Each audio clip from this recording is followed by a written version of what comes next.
Steph from Cheapskate Cook, and I'm really excited that we can talk about real food cheap. Okay, this is a series that I'm really excited about because it's all about feeding your family whole real food on an extra small budget. So maybe you have like a special goal in mind. Maybe your goal is survival. Like you just are trying to make ends meet and you don't want to just live on ramen noodles, but you're just in a season where things are extra tight. So that's what this series is about. If you are trying to pay off debt because you're in baby step 2 of Dave Ramsey's plan or whatever financial plan you're trying to do, then this series is also for you because it's going to help you keep your expenses really low so that you can pile more into your debt snowball. And then maybe you just have a really important dream or goal and you need to try to save as much money as possible. For the last couple of years, my husband and I were trying really hard to buy our first home. It was a dream that we'd had for a long time, and we'd finally gotten past the survival mode, but we still needed to keep our budget really small so that we could save enough money to rent and buy a home. Whatever your reasons, Real Food Cheap is for you. We're going to be doing it for a couple of months, so you'll be able to see how it works long term, not just for a couple of weeks, and I'm excited to show you what we learn along the way. So if you are excited about Real Food Cheap and you think that other people should know about feeding your family well on a tight budget, I'd really appreciate it if you liked this video and shared it, because that just tells Facebook that this is a video that people might find valuable, and that way they'll show it to more people. All right, the first thing I wanted to be honest about for our first week of Real Food Cheap is that we already have a pretty well-stocked kitchen, and I didn't want to say, hey, we're spending $90 a week, but we've got all this food and we're just gonna burn through our food. That's not following $90 a week. That's called a pantry challenge. Instead, for this first week, I went through and found all the food, the like high dollar food that we will probably eat this week and next, and I went ahead and deducted that from this week's grocery budget. Altogether, I estimated it cost about $70.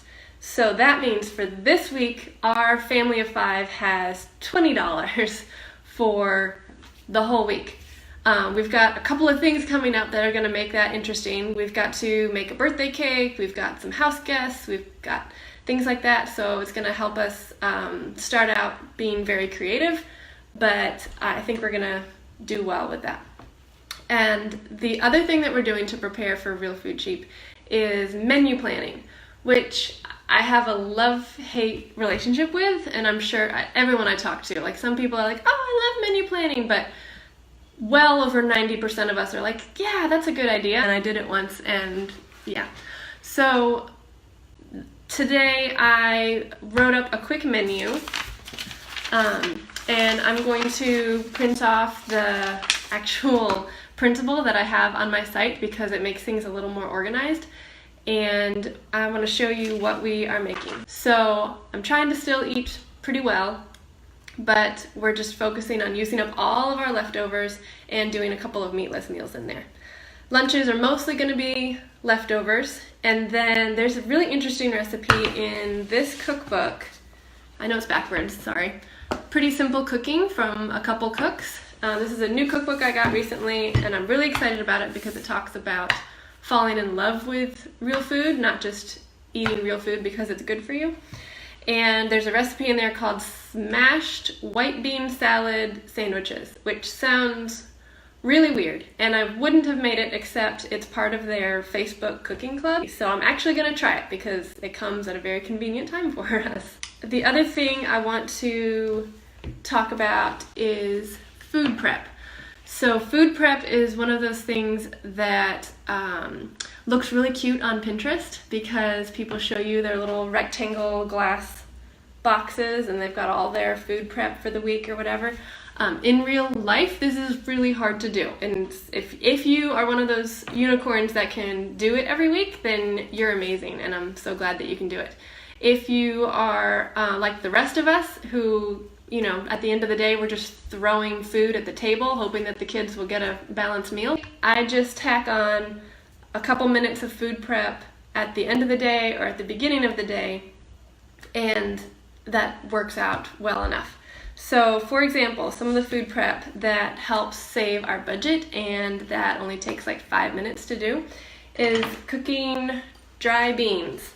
So, this is a pound of dry beans, and it costs like between $1 and $2 at like Walmart. And when you cook it, it'll swell up and makes enough beans to go in like 3 to 5 meals for a family of 5. And honestly, it takes 5 minutes to cook this in the Instant Pot or the slow cooker. You literally just pour them into the slow cooker, fill it with water or bone broth, and just let it cook. That's it. That's all it takes. It's really worth it to try to learn the dry bean thing. The other thing is bone broth. This is very gross looking, but bone broth is one of those trendy foods that you can pay through the nose for, or you can take bones from a rotisserie chicken or any other whole chicken and just it's kind of like cooking the beans. You add the bones and the skin and stuff from your chicken, add water, turn on the slow cooker, and that's it. That's all it takes.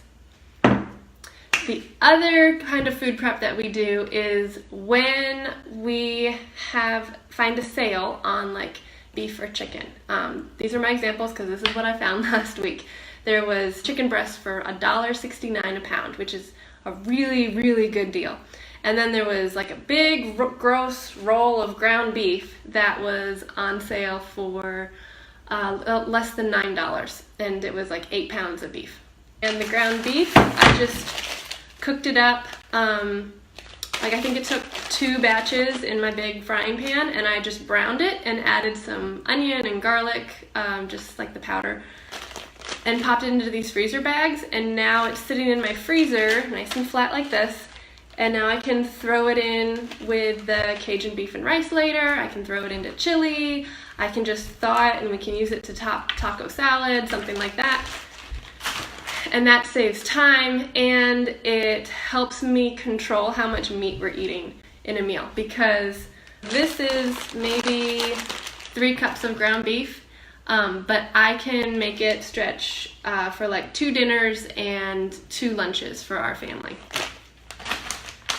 And then we did the same with the chicken breasts. There's 2 chicken breasts in here, and I can just thaw that, and I will make that stretch for multiple meals. So that's what our week will look like.